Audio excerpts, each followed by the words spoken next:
আমি basically Muslim, but I respect every religion.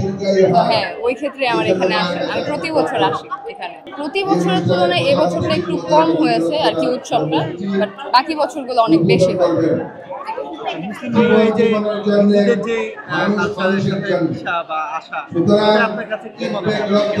এটা আসলে আমার ফ্যামিলি থেকে শিখা, কারণ ছোটবেলা থেকে হচ্ছে আব্বুকে দেখতাম যে প্রত্যেকটা পূজায় বা কোন দেবীর কি কাজ বা উনি কি করে, কিসের জন্য তাকে সরস্বতী বলা হয়, কিসের জন্য দুর্গা বলা হয়, কিসের জন্য কালী বলা হয়, আমার আব্বুই আমাকে শিখিয়েছে।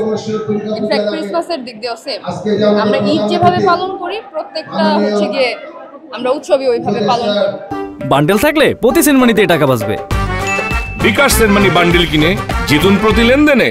এই যে আপনার ফ্রেন্ড যে মুসলিম হয়েও যে আপনাদের পুজোতে আসতে কেমন লাগছে? বন্ধু মানে ওটা ধর্মের দিক থেকে না, যে কোনো ধর্ম হতে পারে। আর আমি ওর সাথে ঘুরতে বেশি পছন্দ করি। সব ধর্মই সমান, তো এখন আমাদের ধর্মে এখন উৎসব চলছে, তো এই জন্য আমার ফ্রেন্ড আসছে, আমার সাথে এনজয় করছে, এটা আমি অনেক হ্যাপি যে আমার সাথে আসছে ও। হ্যাঁ খেয়েছি, আমার মা বানায়, তো ওকে খাওয়ানো হয় প্রতি বছরই।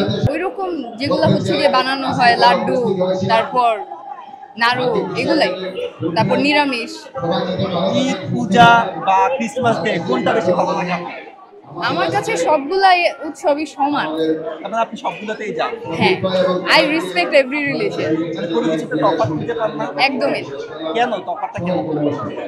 পাই না, কারণ ওইভাবে শিখিনি, আমার ফ্যামিলি দেখায়নি ওইভাবে, ওইভাবে নিচু করে দেখায়নি, বা কোনো ধর্মকে উপরে উঠাতে গিয়ে হচ্ছে গিয়ে নিচা দেখায়নি, ওই জিনিসটা শিখিনি।